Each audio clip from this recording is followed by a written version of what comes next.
Inspire Instructor podcast, where the learning never stops.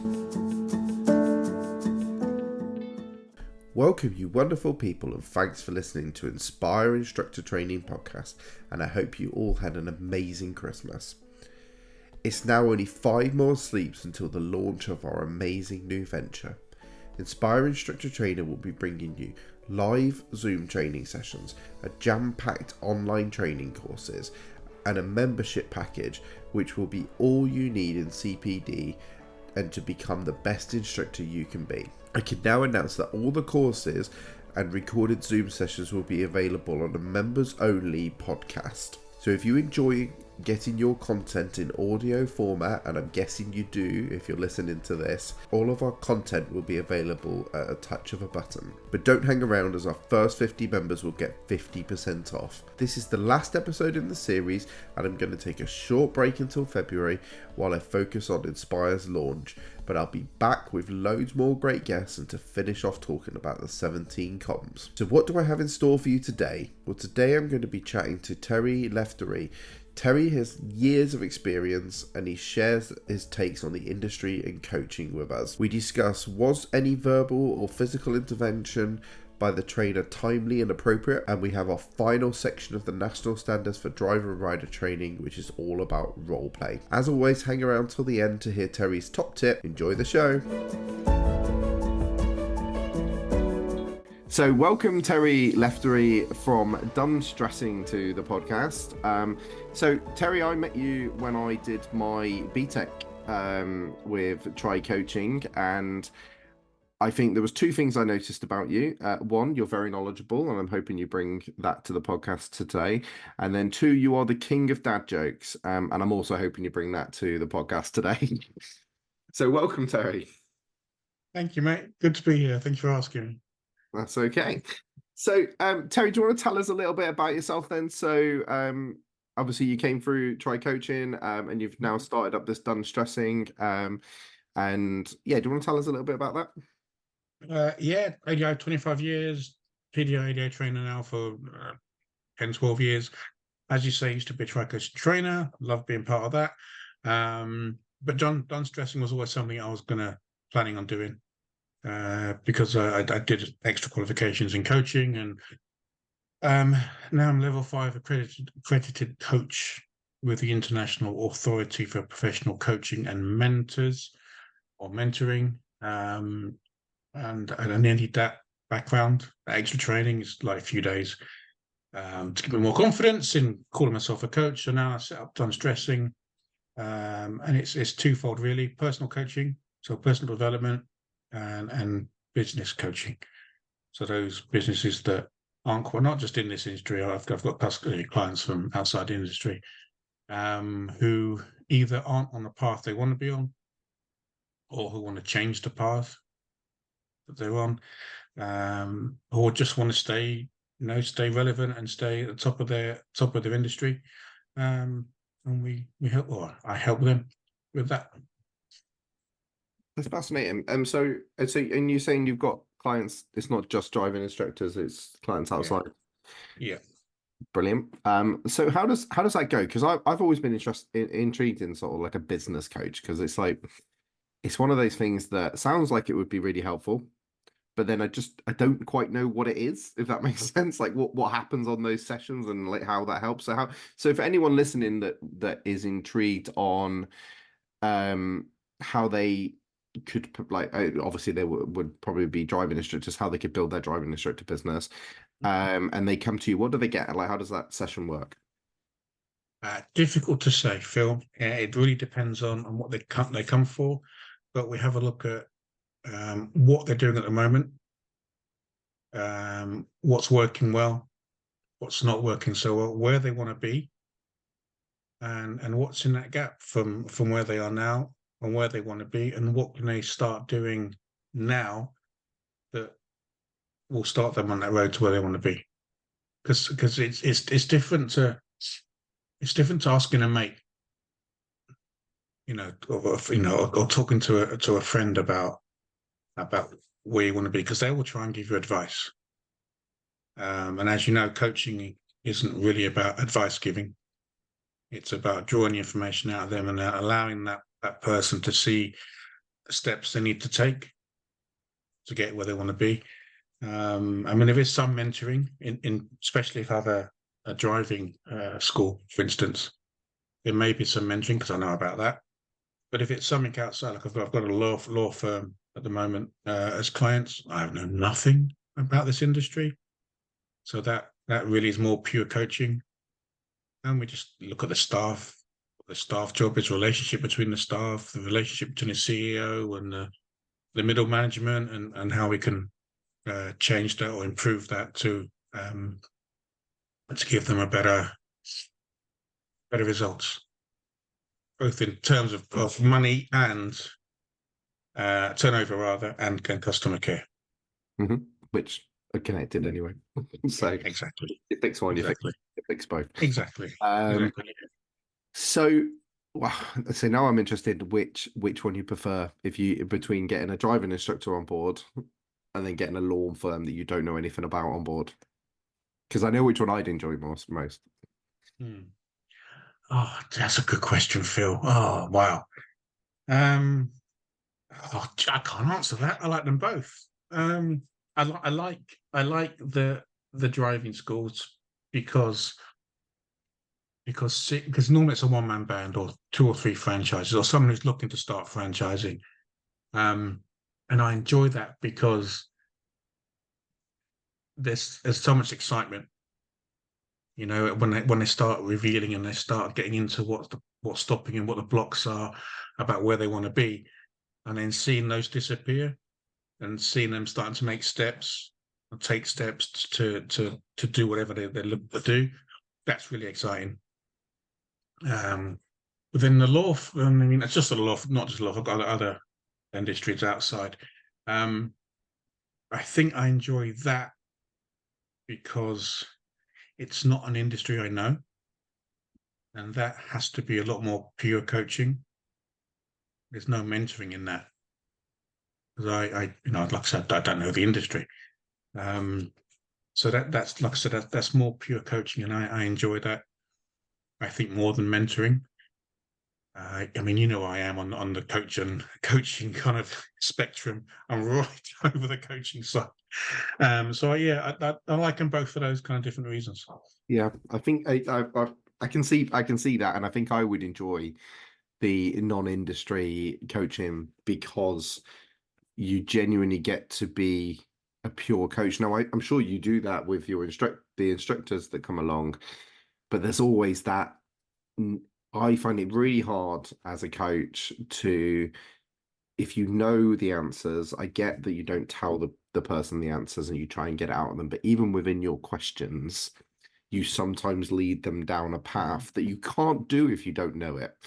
So it's that beauty of, I remember reading in a game of tennis, and Oh yeah, they were talking about how the company they had set up, and I think they were doing golf. Was it golf or they were doing tennis training? Oh, and they didn't have enough like tennis trainers turn up on the day, so some of their yeah, ski instructors or golf instructors yeah. turned up. Skiing, you're skiing. Yeah, ski, and they did a better job because Yeah. they didn't have the knowledge, so they had to do some pure coaching. And I always find that fascinating how that works, and how it kind of shows us driving instructors that in a way we need to get out of the way. A lot of the time we just need to get out Oh, of the way and let the people develop. yeah, absolutely. And I saw what that bit you're talking about the ski instructors doing the tennis coach's job always stuck with me as well. It just showed me there that you know what, you don't need knowledge to be a coach. You just need to know how to coach. I mean, it's a bit different for us because we've got that risk management to deal with. So it can never be pure coaching in car. But that just stuck with me so much. And I've read that book twice. Yeah, I've read That's it. how good that book was. I mean, it's the only other book I've read twice is The Hobbit. Slightly different. Yeah, but you know, I don't often read books twice. But that one, it just that's Yeah, why my coaching journey started reading that book. yeah, I think actually, yeah, I would say probably mine did as well. Actually, somebody just mentioned it in passing. Actually, Not even a recommendation. They just mentioned it, and I was like, "Oh, I'll give that a go." And then I was like, "Whoa, this is a whole new world." Absolutely. Yeah, and yeah, I think one day, not even necessarily business coaching, I think I would just like to go into a sport I don't know or something like that, and just see if I could deliver a coaching session in that scenario, just because I'm interested to see if those skills. I've seen it play out a little bit with my kids, like teaching them to ride a bike and things like that. Mm. Um, but I find that that can be tricky because of the parent like child relationship Yeah, anyway. it's not easy. Um, but yeah, I think I'd love to just go and see if I could apply it in that situation. And I think you've done that a little bit with the the business coaching, which is great. So you mentioned about risk management there. So we're going to talk about, was any verbal or physical intervention by the trainer timely and appropriate? Mhm. So, um, in my mind, I would say this to me is all about over and under instructing on lessons. And actually, one of the things I do tend to talk about when I do talk about over and under instructing is how, in a way, they can come together.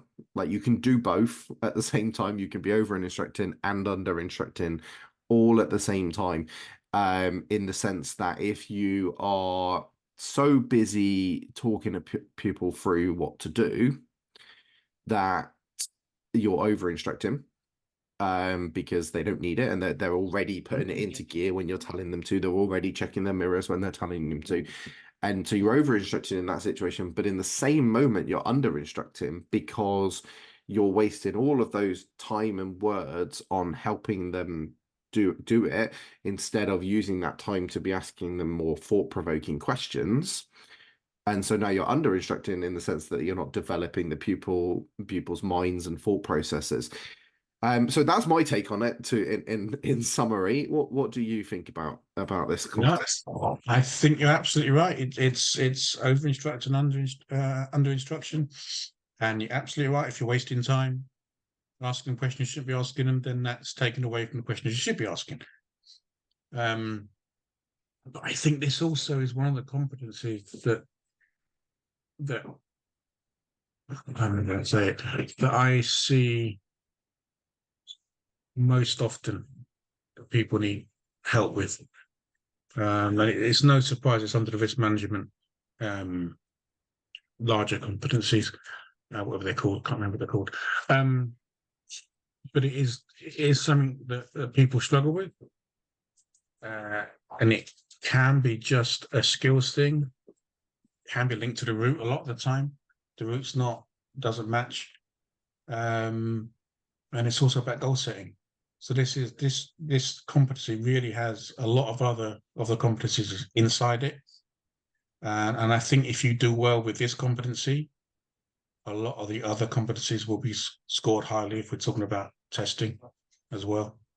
It's quite interesting you say that, because I think having gone through all of these competencies with different trainers, it's amazing how many of you have all said that about the competency that you're particularly talking about. And you're not, none of you are wrong. It just shows how the standards check works. It isn't this series of ticking off each little box. It's doing an overall good job, and you will find Yeah, all of the numbers will lift. And in the same sense that if you're not doing it, you don't just lose. Like if you're not, if you're over instructing, you don't just lose marks in this box. It will affect so many other marks. absolutely. You're not setting that level at the lesson at the right level for the pupil. You're not using learning outcomes because you're busy talking them through something, so you're missing opportunities to show learning outcomes.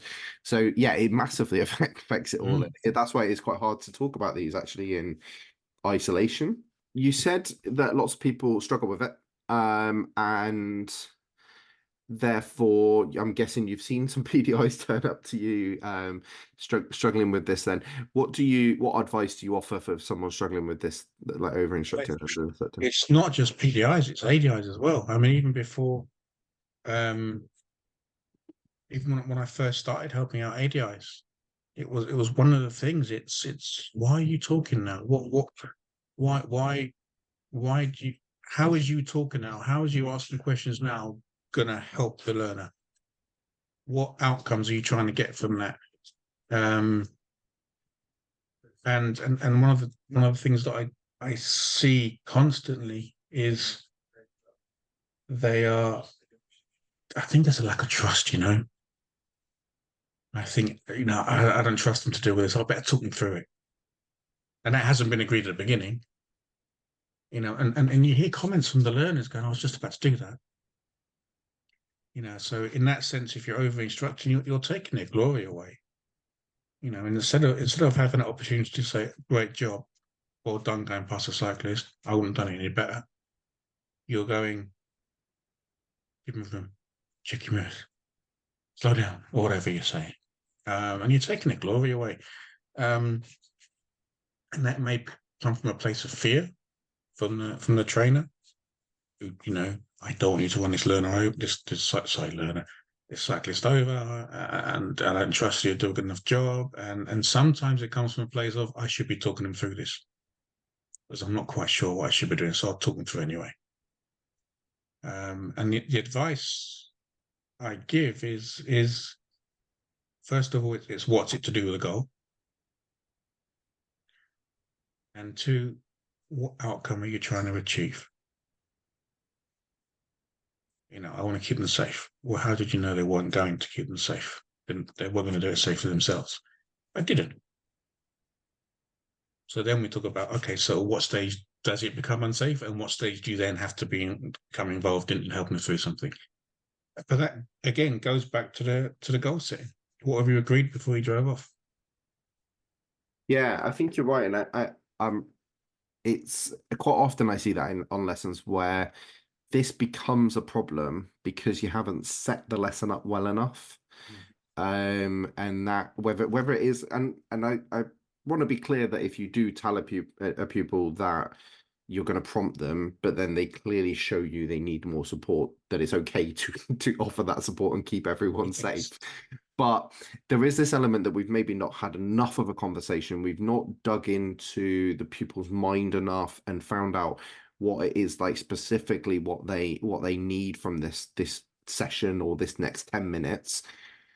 So then were they set off with this wishy-washy goal of being better at roundabouts, and we suddenly realized that it's got nothing to do with the roundabout, and it's to do with the fact that the approach speed and they're coming in too fast. We've not had a chat about that, and now I have to jump in and intervene. So I'm in a way I'm like under instructing that I didn't jump in early enough. Now I'm over instructing because I'm rescuing the situation, and it all just gets messy. And like you said, I think a lot of that can come from digging in deep enough into what the goals were and all the needs, I suppose, actually were initially, and then having a clear mind. Everybody's clear in their mind what they're going to go and do and what they're trying to achieve. Something I offer out to my PDIs is FSS, so not FFS, FSS. You sure? Yeah, it depends how bad it's going. Which stands for focus, solution, and support. And I always say to my PDIs that there's two things that should be happening here. One, at any point before you set off, everyone should know what our focus is, which is the goal. But like specifically, what are we focusing on? What's our solution to that? Because I think that happens a lot as well. Like we get this moment of we set a goal and then we set a level of support and then we go, and I'm like, but how are we going to fix it? And so what's our solution? What are we going to go and try? What are we going to go and experiment with? And then what is the level of support within that? So that should always happen before you set off. And then at any point during the lesson, you should be able to hit pause, and both the PDI or ADI and the pupil should know the answer to all three of those points. Everyone should know what they're trying to do. Everyone should know what the solution is, and everyone should know what the level of support is.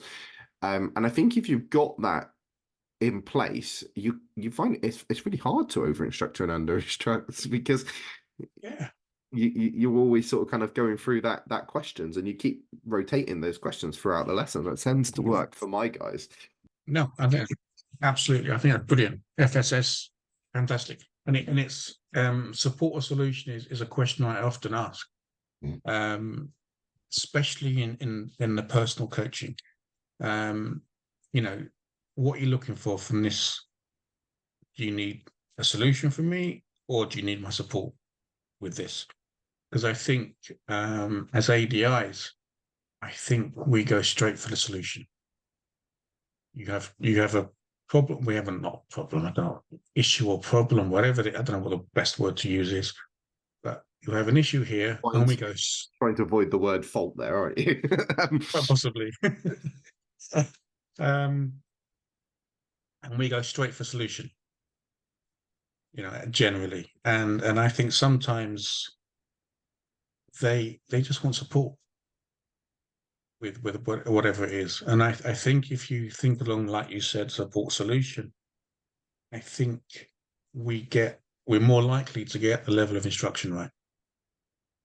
We understand whether solution or support. What do you need here? Yeah, because we can be quite specific about supporting them with that solution, and that ends up being the point. Yeah, you said about the personal coaching, and I can probably see that happening in the business world as well, and you have a clear focus. In fact, I may even have thought of that idea based off a TikTok from a business sort of thing, and yeah, you have a focus. You need a solution in place to fix whatever the problem is. Like you talked about the early on, you said about the relationship between like the CEO and staff. Well, if there's an issue there, so a need, and then so that becomes the focus. I'm sure you discuss a solution, which I'm guessing they put into place on their own because it's not your industry or business. And then you agree a level of support within that. And that's not you obviously sitting behind them all day prompting them, but I'm sure they'd love that. But it maybe is you checking in with them or in that situation. So you can see how that works in the business world, but also it's all the same, isn't it? It's all just Exactly. fits into driving. And I just wonder if maybe as driving instructors that needs to be seen a little bit more. I think so. My girlfriend has her own business, and she'll come to me to discuss something. And one of the first questions I always ask her is do you want a solution to this, or do you want support? And I also think that your students appreciate that question. Mm. I think it shows that there's a levelness to the relationship, to not always assuming that they want support.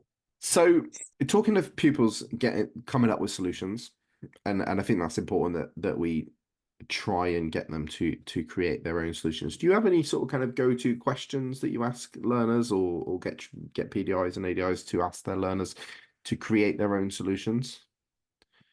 That's loads. Where do you want to be? What's in the way? What's in the way? I love that. What's in the way? How are we gonna knock this wall down? How are you gonna step over this fence? What advice would you give your best mate if they were in the same situation as you? Anyone's gonna blame. I can see where you're struggling a little bit because I have the same issue that if you're not in the when you're in the moment, it just comes out. But when you're thinking of questions, it doesn't feel natural. And I suppose that's part of being in the moment with the pupil is that you're having that sort of like you ask the question that you don't know the answer to in the moment for that particular pupil, and so yeah, it could be any question that sort of fits that moment, but they all had the same sort of gist of there's a barrier here, how do we get over it, that sort of kind of Exactly. and I do like that. Yeah. And I think it's really important that when you're having these conversations, that you're just interested in what they have to say. I know we discussed it on the BTEC, but it's about having an empty mind, about no preconceived about ideas of what other people have said to this issue or your experiences of this issue. What would you do? It's about just being blank and just listening to the response from your student and just being interested in what they've got to say. So I think if you're interested in what they've got to say, you don't have an agenda. And having an agenda can be one of the biggest problems with trying to coach people. And I see instructors having that issue, and I actually get it because we have got all this years of experience and knowledge, and it's hard to just switch that off and not Mm. like you're sat. Like, I've quite often be sat there. We've maybe got an issue with, I don't know, parallel parking or whatever, and I'm sat there going, I know, and, Exactly. and Yeah. like, Yeah. I want to offer these like ideas that I've tried with other pupils, and it's worked so much better when they come up with themselves. It doesn't always, and I think there is a place for offering them, not telling them what to do, but offering a menu of choices. Mm. Like I've tried these ideas with other pupils, this, and this. What do you think would work best for you in this moment? And I think that's okay because Yeah. sometimes they don't know, um, No, they don't. or they can't work it out, and so I think that's okay as well as an option in that moment. Absolutely. I don't think you should go for it straight away, but that's definitely a step you can take further on when they are struggling, and that's just being able to read someone that they're not going through a process in their mind about a thought or an idea. It's to actually they don't know Hmm. because the body looks completely different for those two different situations. Yeah. And I think yeah, and it's what I said earlier. It's because we see ourselves as the expert, and we have this little bit of hierarchy in the car. And you know what I think about hierarchy. Um, we go straight for the solution too often, Hmm. and it's better just to be there to support and be interested sometimes. Do you think that sometimes instructors, and we've gone way off the competency, haven't we? But Let's get back to it. Sorry, it's my fault. oh no, it's fine. I've got another question that's going to take us even further away from it. So, do you think that no, I've now got competence in my head. Do you think instructors sometimes do that because, like, the I've got this idea, I've got this information, because the pupil's paying for the lesson, and there's an element of I need to show value for money by giving, like, I need to show you how much I know, so that you'll go and tell your friends how much I know, and then can you see that happening? Oh, absolutely. That's the biggest, one of the biggest blocks to having proper conversations to the side of the road. You know, you know, we're in this job because we want to help people. We're nice people. We're serial helpers. And sometimes the first chance we get to help someone, we jump in. Yeah, I know the answer. I can help you here. And we can move on. And you can go and tell your mum that we've done loads of stuff today and loads of learning has taken place. And I think there's definitely that in the back of the mind. They have to have done something at this lesson. They have to, I can't sit here and talk anymore. We need to get the car moving because that's where learning takes place. It doesn't, but that's a different story. Um, and I think, yeah, I think you're right. And then also from people driving past other instructors. You know, that's the third time that car's seen me sat here. I wonder what I'm thinking of, what Mm, we're doing. I'll get moving because I don't want to see them the fourth time. And I think we are serial helpers. We are nice people. We love helping people. Um, but there's definitely that I need to show learning's taking place here. So we can't be sat here for much longer, even though learning happens at the side of the road. yeah, it's interesting as well because I always think people tend to remember the end of the lesson more than what happened in a lesson. So when they go home or they think back on the lesson, that feeling at the end is what they remember.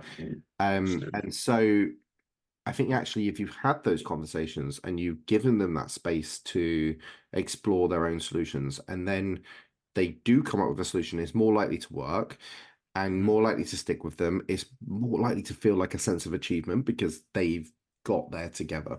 And so when you get to the end of the session and you're reflecting on it and you're asking them what's gone well today, they list quite often all the stuff that initially was bad, like maybe the mistakes they made or stuff. They list that, but they list it in a positive way now. They're going, well, I did this now.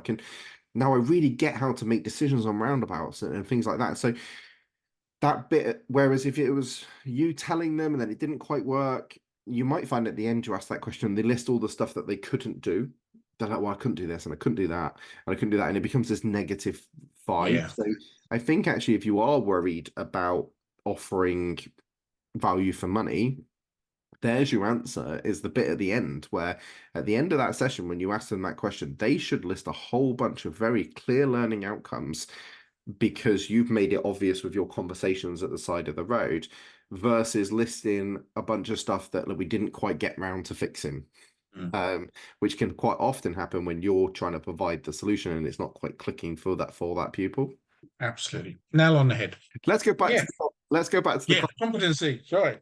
yeah. So over and under instructing, and I quite often talk to PDIs and ADIs about being proactive on lessons, which is part of risk management, isn't it? Like, and you said this is part of that overall risk management and keeping everyone safe. But then I get asked, well, how can I be proactive and not over instruct? If that makes sense. Like, so how can I let them loose, but also not let them get in danger? You got any advice for that? Yeah. Sometimes shutting up is being proactive. Yeah. Yeah, it's simple. Just you don't have to be talking to be proactive. Proactive is about understanding and letting learning take place. And like you said earlier, sometimes we get in the way of that because we think proactive means talking. Proactive can also just mean letting them get on with it, seeing what happens. I also think one of the issues with this competency is we've talked about jumping in too early, just in case they don't do it and taking their glory away.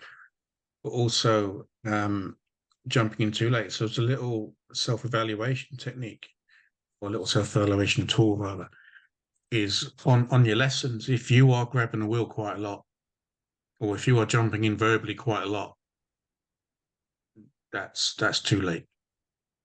You shouldn't be doing that very often. If you've got the route right, because it's down to the route, that shouldn't be happening.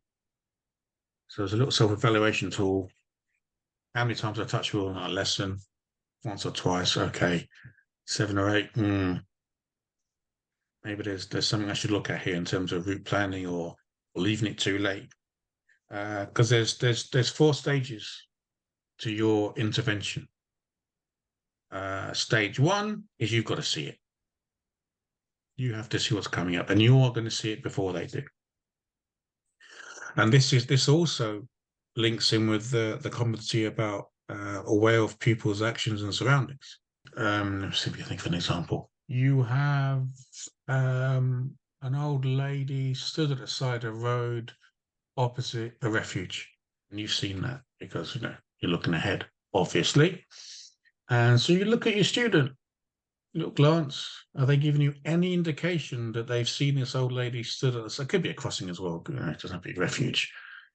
Let's use a crossing because I'll give me a better question then. So the lady stood at a crossing, a controlled one. Shouldn't give you any ideas, any clue that they've seen it. Are they checking their mirrors? Are they easing off the gas? If they are, great, fantastic. You don't have to do anything else. They are showing you that you see you're aware of their actions. So that's stage 1. You've got to see it. Stage 2 is if they don't give you any indication that they've seen, pardon the pun, any indication that they've seen what's happening ahead. Stage 2 is leading question. So leading question being one where you want to lead them to a certain behavior or a certain thought, as you know. So you might ask them, why is it important to look at both sides of a crossing on the approach? Or what do you do if someone's pressed a button in when we're approaching a pedestrian crossing? So you're leading them to just be quite specific with the question. Don't say, what's the hazard coming up? Because that's just a waste of time, that question, or those types of questions. And then they should react to that. They should go, oh, there's someone stood there. If you've asked the right leading question or a good leading question, they should react to that. So that's your intervention. That's your verbal intervention. It was in good time and they reacted to it and they're doing it. They're slowing down. Everything's fine. If they then don't react to it, stage 3 is you need a direct command. Ease off the gas, start braking. Someone's pressed a button. Someone's waiting across their pole, probably pressed a button, and we should be slowing down now. So that's stage 3. And then if nothing happens, they're not doing it. You've got to physically intervene. So obviously pedals or wheels or signal or whatever. So if you're often at stage 3 and 4, where you're intervening with a direct command or a direct action, then you need to look at how you're planning. Because that intervention is too late or that often. Obviously, there are things that happen on the road that we can't plan for. That's fine. Straight into level 4 if you have to, because you're managing the risk. But ideally, in most situations, it should be 4 stages, and if you're doing that well, and it's just been discussed prior to driving away, then you should have that balance between over and under instruction. Yeah, I like that, and I think actually having those 4 stages is quite helpful for maybe ADIs, PDIs to use as a reflective tool on, am I doing that? And noticing that, oh, wait a minute, I'm doing a lot of 3 and 4, but yeah, like you say, not jumping in, and realizing which bit you're missing that's meaning you're having to do the other stuff. It's interesting that you said about if you're jumping in all the time and stuff, because it's something I've noticed over the years of being an instructor that I do a lot less of now. And I quite often relate it to emergency stops. So as a driver, like if you think about when we teach pupils like emergency stops, effectively we teach them to do an emergency stop, and then we spend the rest of the time teaching them to never ever need to use it.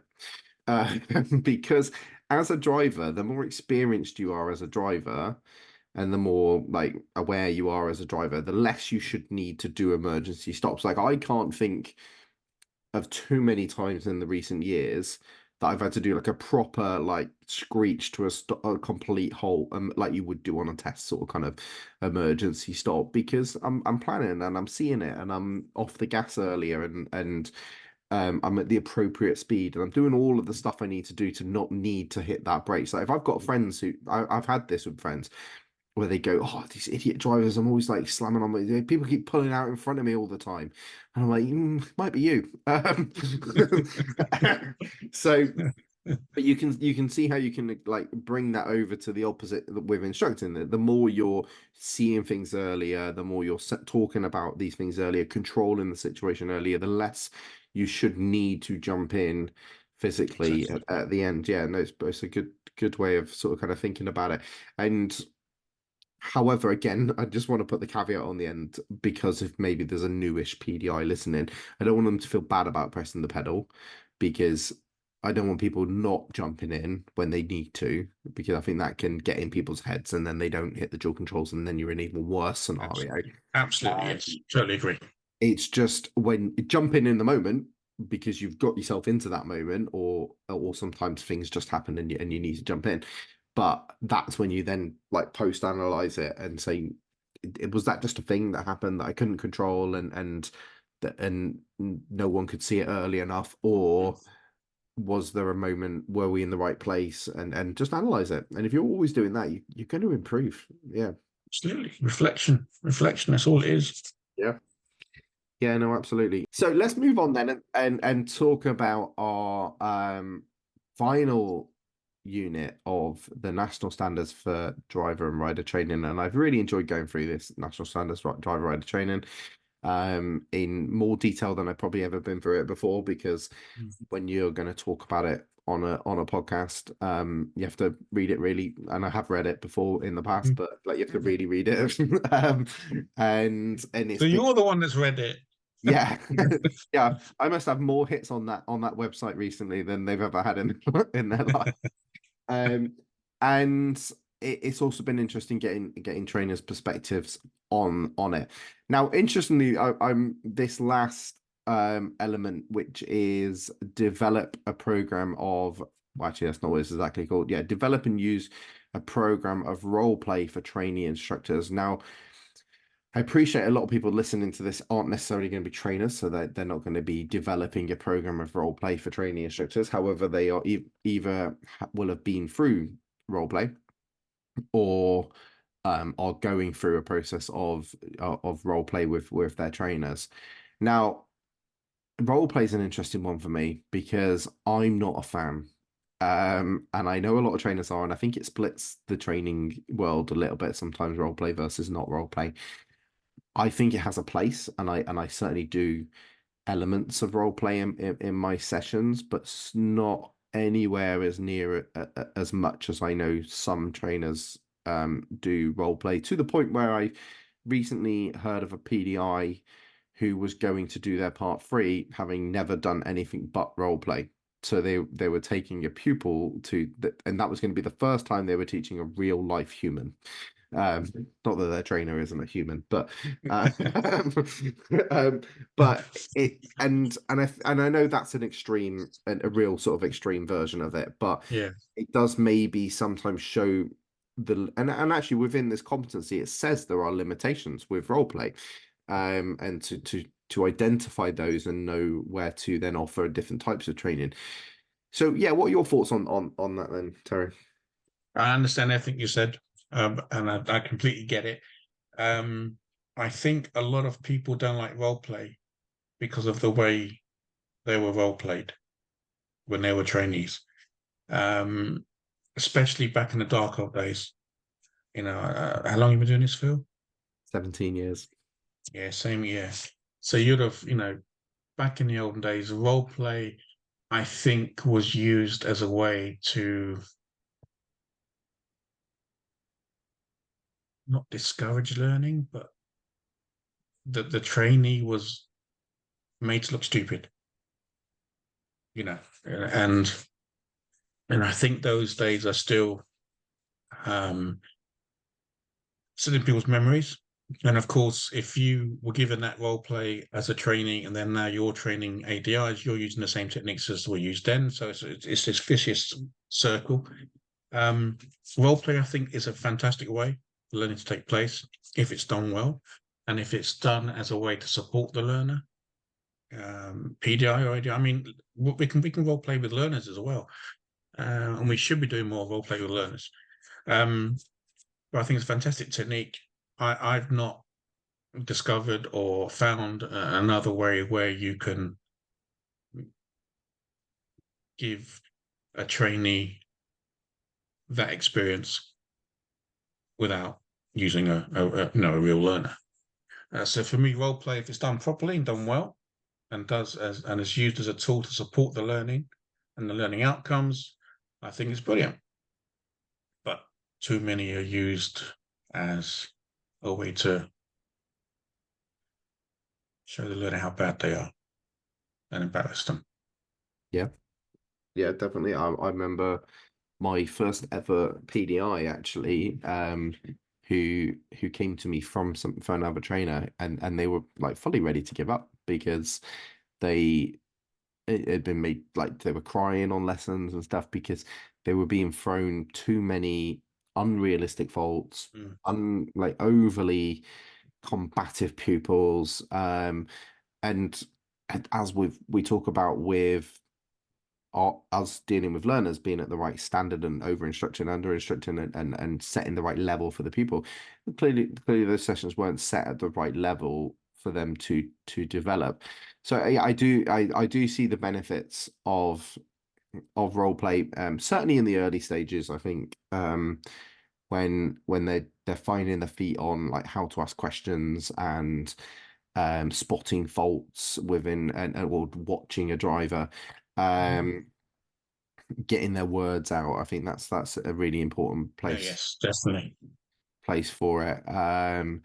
But the limitations I find with it, and maybe this is just because I'm a bad actor, but is is when it comes to like we were talking about earlier about getting the pupils to set their own solutions and talking about the people's like thoughts and feelings that they're having, and how that's affecting.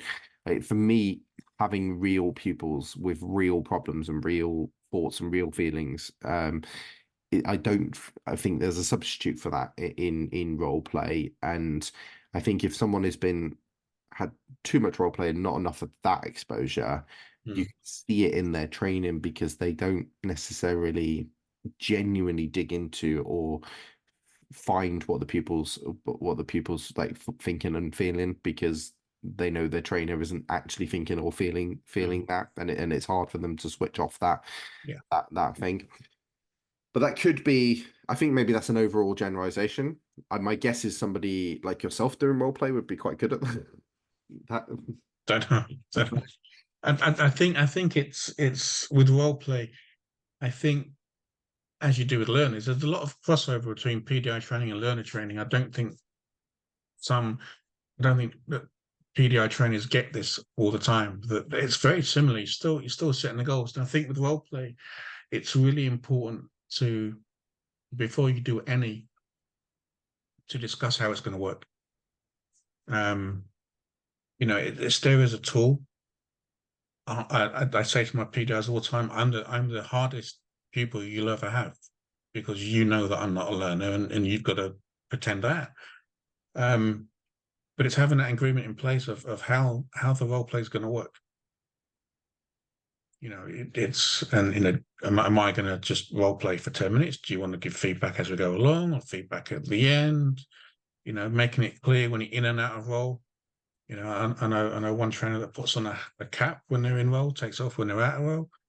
So however you want to do it, and I think it's setting the stall out at the very beginning, and and making sure that your PDI understands that the reason we're using role play is because of this.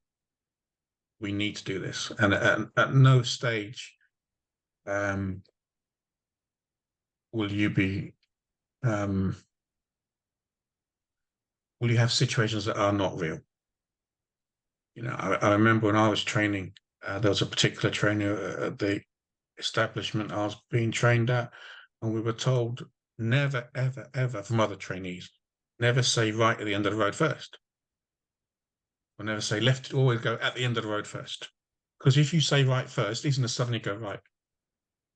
And that, for me, that's why people don't like role play. Yeah. Because that's just ridiculous. You made to feel stupid. So as long as they understand that that's not what it's for, it's not here to make you feel stupid or to show you how bad you are or bring up deficiencies or whatever. It's there as a learning tool, and it's a bit like we say to learners. We're going to let you make mistakes, experiential learning. So it's a way for you to just practice making mistakes, to learn from that experience, and pick up tips and stuff of how to do this properly. Yeah, and I think somebody described it the other day about it being in a safe learning environment as well, where you're not being judged, or hopefully not being judged by your trainer. But whereas when you've got a real learner, even if they're not paying for the lesson, there is still a feeling of I need to perform for this PDI, I need for this pupil because they're here and I want to help them, and so there's an element of judgment there. So I do kind of get that side of it as well, where it gives them that the PDI the freedom to experiment, the freedom to be wrong and not be judged and give it another go, that sort of thing.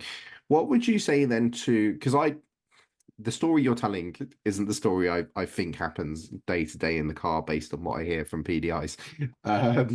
So what advice would you give to a PDI listening that is doing a lot of role play sessions and it's not quite working for them, whether that's because the training's not quite right or because they're not feeling the whole role play vibe? Yeah, how can they overcome that? Like if they're feeling overwhelmed by role play, or yeah, or not, just not getting the right. Easy questions. I don't do easy Let's, questions. let's the advice I would give is speak to your trainer. If you've got that relationship where you should have that relationship where you should be able to bring this up.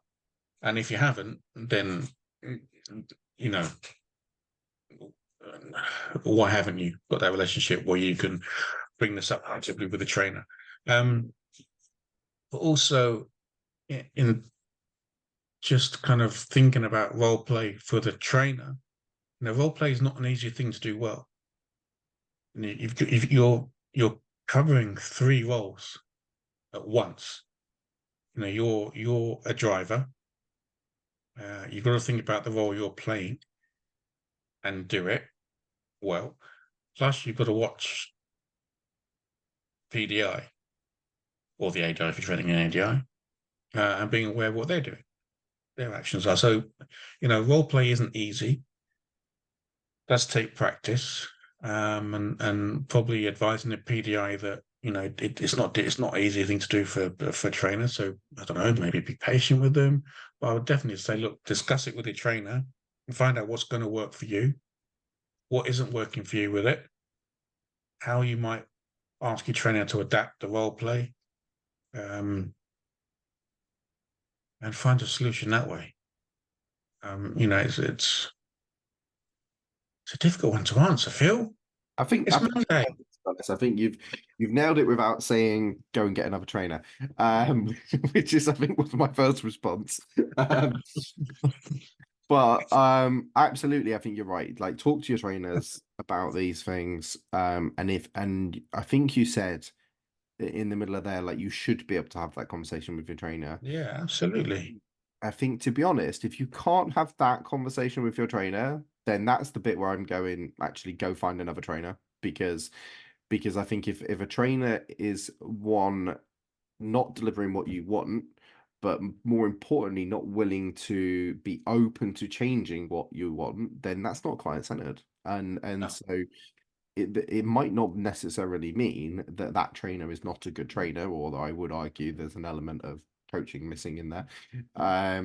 But it is definitely not the right trainer for you. And so I think there's an element of being open to that. Now I get there's also possibly a financial issue there if you've paid for like a package and a course and you're studying. Yeah. So that can be an issue. But for me, what's worse, sticking with this training that's not working for you and then failing and or not being successful with where you want to get to, or spending a little bit more and maybe doing both training, like don't necessarily not do that training. I'm sure you're getting something out of it. And just adding to your learning another way, maybe. Rather than getting through the 40 hours of role play, getting sent out into the world of a trainee license and suddenly going, wait a minute, I've got a clue what I'm doing here. Yeah. Had And that a few times. yeah, absolutely. And I do wonder if I suppose there's an element of you don't know what you don't know. So you don't know that you're not getting the right training until you're suddenly left with a real pupil and you're lost. So yeah, I don't know. I like my head just wants to go find a better trainer, but um I think there is an element of also have a conversation with your trainer. Yeah. I think I've had this actually recently with the opposite way around with one of my PDIs because I do tend to lean towards more of my training Mm. is me sat in the back supporting a lesson. Yeah. Not necessarily, and I think that can get mixed up sometimes. I think it tends to feel like it's either this like role play or sit in the back and assess a lesson like it's a mock part three, which there's a place for that. But I tend to have this bit in between where we all three of us are working together. So I'm teaching from the back a little bit. The PDI is doing a bit of teaching, and then the Mm. learner's doing a little bit of teach, and they do good teaching actually as well. They teach the PDIs how to teach them, and so it's all works together. And I do a lot of that. And actually, I did have a PDI quite recently actually say to me, "Can I do some role play?" Okay. Because she wanted to practice like specifically some parts of what she felt she was struggling with. And she felt like she could ask me and question me a bit more in that role play session. And so, but that the whole point of that conversation was she had we had the rapport, and she had the ownership of her learning enough that she didn't even take a second sort of kind of thought about asking me that question, and I didn't take a Mhm. second glance at going, oh no, do it my way, this is better. It was just like, okay, let's go, let's go do some role play and see how that goes. And yeah, she gained from that lesson, and it was really helpful. So yeah, there's maybe like there's a mixture needed, I suppose, is what I'm saying. No, absolutely, yes, absolutely. But I completely get how how much of a bad reputation role play has got. Completely get it. Um, but I think it has a definitely has a place, and it's also good to teach the PDI how to role play because they can do this with their students. You know, you can swap seats with your learners, and you can role play them or role play whatever, and get them to teach you whatever. You know, um, so I think it's a definite skill to doing it well, and I think if you want to do role play well, you have to come from that equal, non-judgmental relationship. You're not using role play to show them how good you are. You're using role play to support them. And the role play should be done in a way that supports the learning and supports the goal. Um, and you've got to isolate what the goal is and what's the best role play to do that will help them with this goal. You know, because sometimes, you know, example, say say that they want to you want to use role play as a tool to help them watch you. Okay, are you watching me? You know, and instead of going right, there will be sometimes to check my mirrors, sometimes I don't. You've got to tell me when I am and when I'm not. And if you then, you know, change gear too late, get your positioning wrong, I don't know, um, put signals on late or too early, that's not effective role play. And it's the same as goal setting with learners. The goal was to improve the mirrors. So your only fault that you make should be about the mirrors. One or two faults max at a time. And I think that when we start doing role play where you're doing all those other things as well, that's when it becomes deflating and quite absolutely pointless for the learner because the learning is not taking place. Yeah, I think as well, like the one thing I do in that is, and it's similar to driving instructors setting a level of instruction, and or setting, yeah, it's what we talked about earlier about being at the right level over instruction and instructing, is making sure your faults are at the correct level for the PDI, Mm, uh, yeah. because you can be subtle with Mhm. certain faults, and then sometimes you need to be really obvious with certain faults. Or one thing I do, and I said there's a limitation with this, but one thing I do, and I'm very sort of keen for my PDOs to when they are talking about a situation with a pupil, that they dig down into what the cause of Mm. the fault is, so that we can then go and like fix the cause, not the actual event. And so when I'm doing that, I make sure that one, in my mind, I have a reason behind why I've just done that.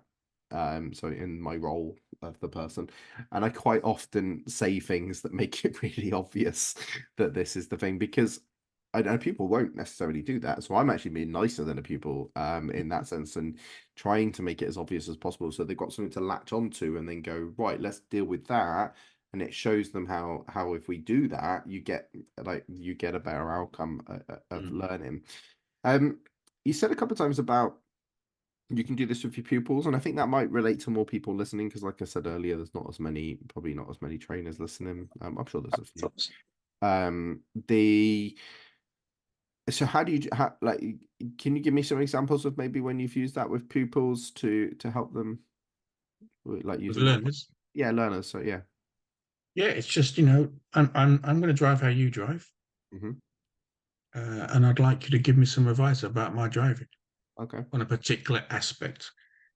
So it could be speed coming up to junctions or roundabouts, you know. So I'll role play them. Also, we swap sides. But it's for learners, and this is for any learning style. It works with anyone.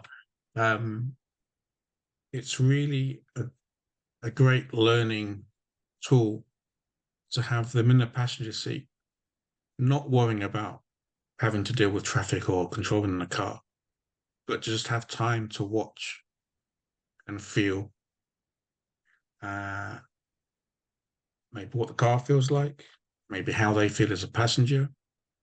Who does that driving remind them of? Have they got that behavior from somebody?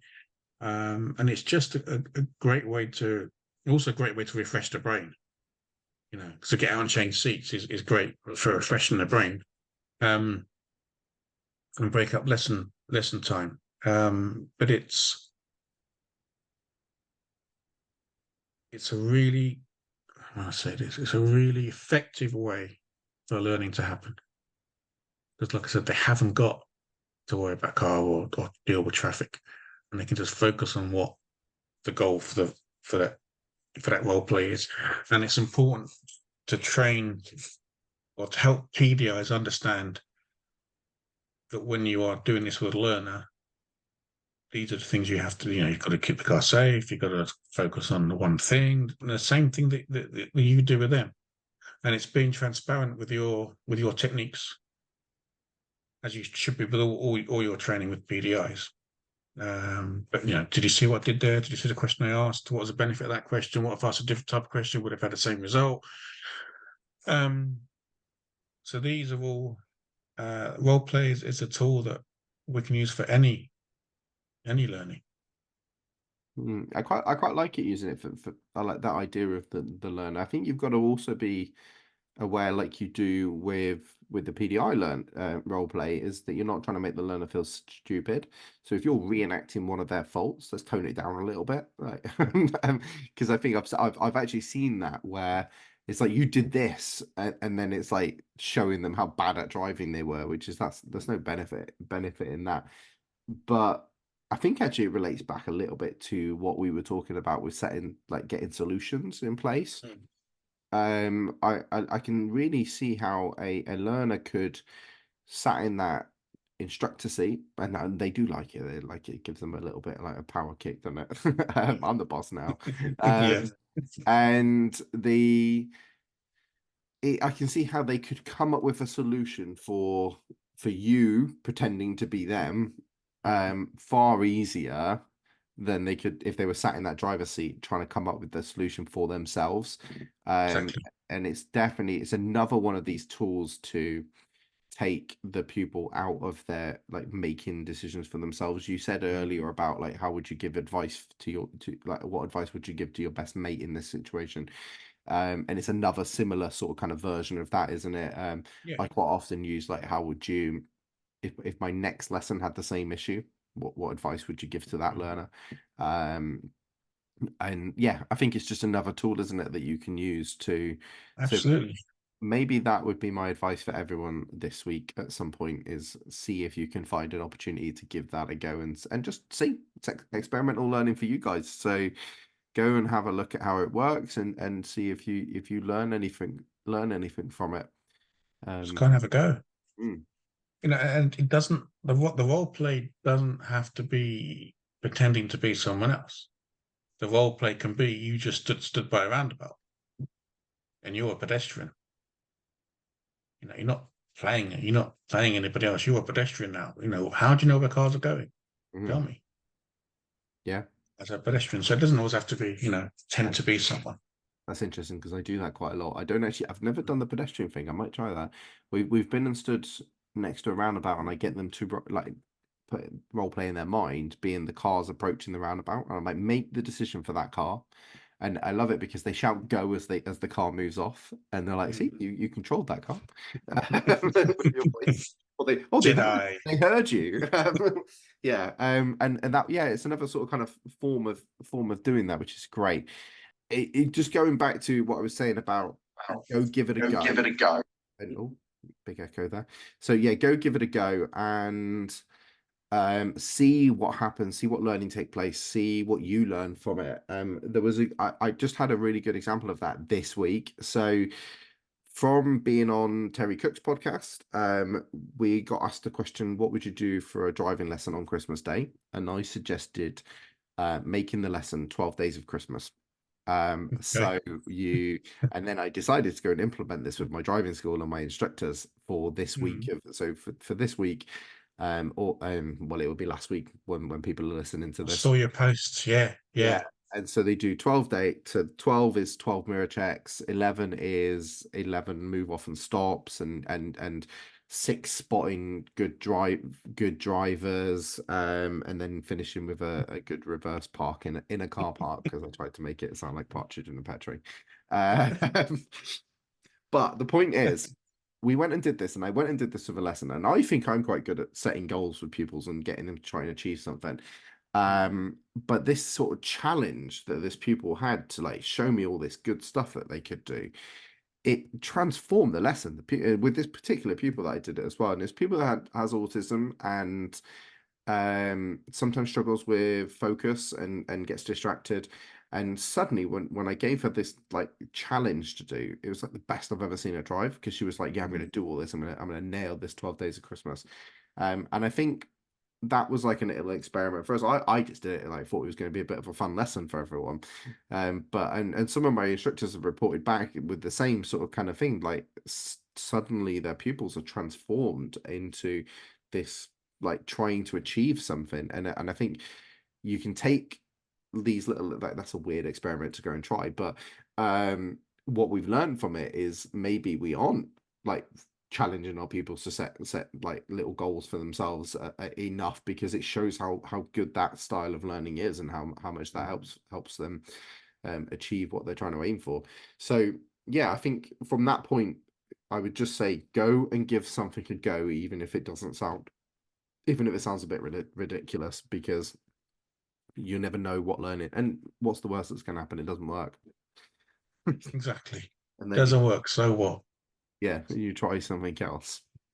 So I think we'll wrap it up with my little 12 days of Christmas story. I think this is going out after Christmas, so Merry Christmas to everyone. I hope you had a good day.